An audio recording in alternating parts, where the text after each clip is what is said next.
जय श्री कृष्णा दोस्तों।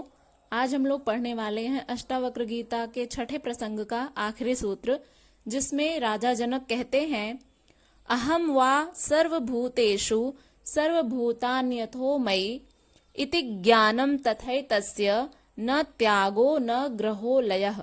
अर्थात मैं निश्चित ही सब भूतों में हूँ, यानी मैं समस्त प्राणियों में हूँ और ये सब भूत प्राणी मुझ में हैं, ऐसा मुझे ज्ञान हो चुका है। इसलिए न इसका ग्रहण है, न त्याग है और न ही लय है। यहाँ पर राजा जनक कह रहे हैं, पिछले तीनों सूत्रों में जो हमने छठे प्रसंग में पिछले 3 सूत्र पढ़े हैं, उसमें अद्वैत की पूर्ण व्याख्या नहीं हो पाई है।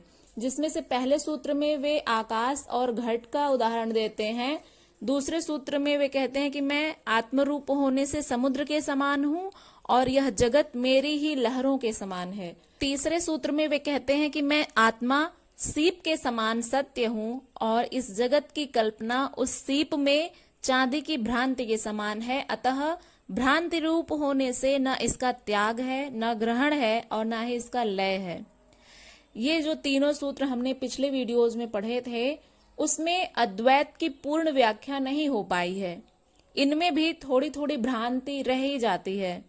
अतः राजा जनक इस चौथे सूत्र में और स्पष्ट करते हुए कहते हैं कि मैं आत्म रूप होने से सभी भूत पदार्थों में हूँ और ये सभी भूत प्राणी मुझ में हैं। अहम वा सर्वभूतेषु सर्वभूतान्यथो मयि इति ज्ञानम तथैतस्य न त्यागो न ग्रहो लयः। इस प्रकार का मुझे ज्ञान है कि समस्त प्राणियों में मैं हूँ और मुझ में समस्त प्राणी हैं। इस प्रकार का ज्ञान होने से ना तो इनका लय है, ना ही इनका ग्रहण है और ना ही इनका त्याग है। ऐसी आत्मा एवं सृष्टि की अभिन्न स्थिति है। ये समस्त भूत समुदाय शारीरिक रूप से भिन्न भिन्न प्रतीत होते हुए भी सभी मेरे ही रूप हैं।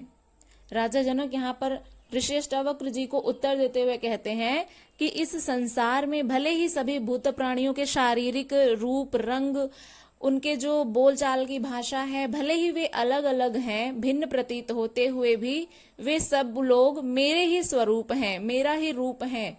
और रूप तथा अरूप का, सूक्ष्म और स्थूल का, निराकार और साकार का तत्वतः कोई भेद नहीं होता है। कोई रूपवान है, कोई अरूप है और कोई सूक्ष्म है, कोई स्थूल है, निराकार है, साकार है।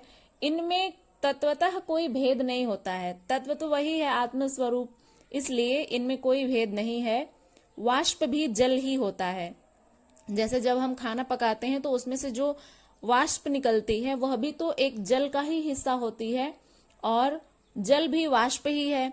जल को भी जब हम, जैसे बर्फ है तो उसमें से भी वाष्प निकलती रहती है, तो वो भी जल का ही हिस्सा है।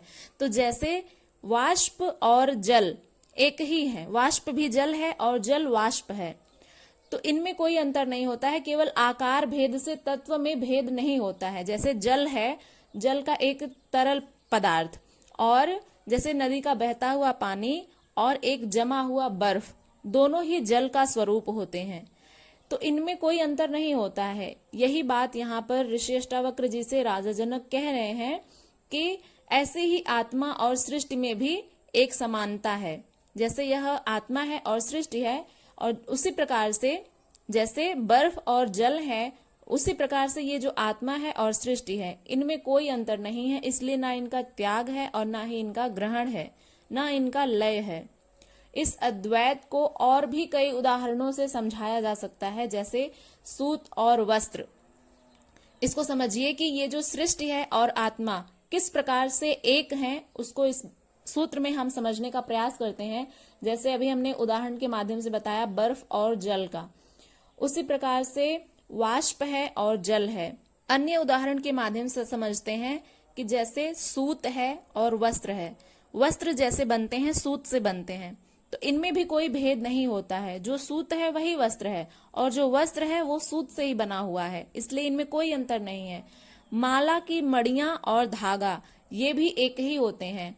जो माला होती है उसमें जो मड़ियां गुथी हुई होती हैं और धागा, जैसे आकाश की नीलिमा उससे अलग नहीं होती है, वस्त्र और सूत अलग नहीं होते हैं, माला की मड़ियां और धागा अलग अलग नहीं होते हैं। ठीक उसी प्रकार से यह सृष्टि और आत्मा अलग अलग नहीं है। जिस प्रकार से आकाश का रंग नीला है, उससे वो नीलिमा हट नहीं सकती है क्योंकि वो उसका रंग है। उसी प्रकार से आत्मा और सृष्टि में कोई भेद नहीं है, ये एक ही है। यहाँ है सृष्टि और आत्मा का संबंध। यहाँ पर इस सूत्र में राजा जनक सृष्टि एवं आत्मा यानी ब्रह्म का संबंध बता रहे हैं कि किस प्रकार से उनमें एकता है और वे अलग अलग नहीं है। लेकिन मनुष्य अपने अहंकारवश इनको अलग अलग मान लेता है, वो अपना अलग अस्तित्व मानता है और इस सृष्टि को अलग मानता है, अपने आप को उस परमात्मा से अलग मानता है। तो यहाँ पर कई उदाहरणों के माध्यम से राजा जनक ने हमें यह बताया है कि हम इस सृष्टि से अलग नहीं हैं, आत्मा और सृष्टि एक ही है।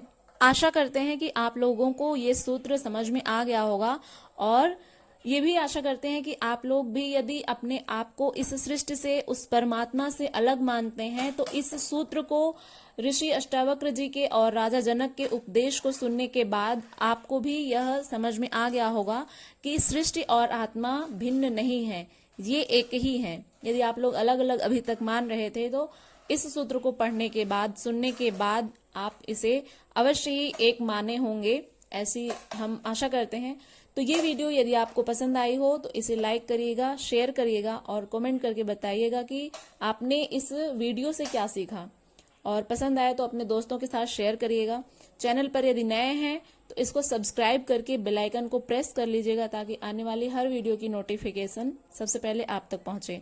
मिलते हैं नेक्स्ट वीडियो में, तब तक के लिए अपना ध्यान रखिएगा। हरे कृष्णा।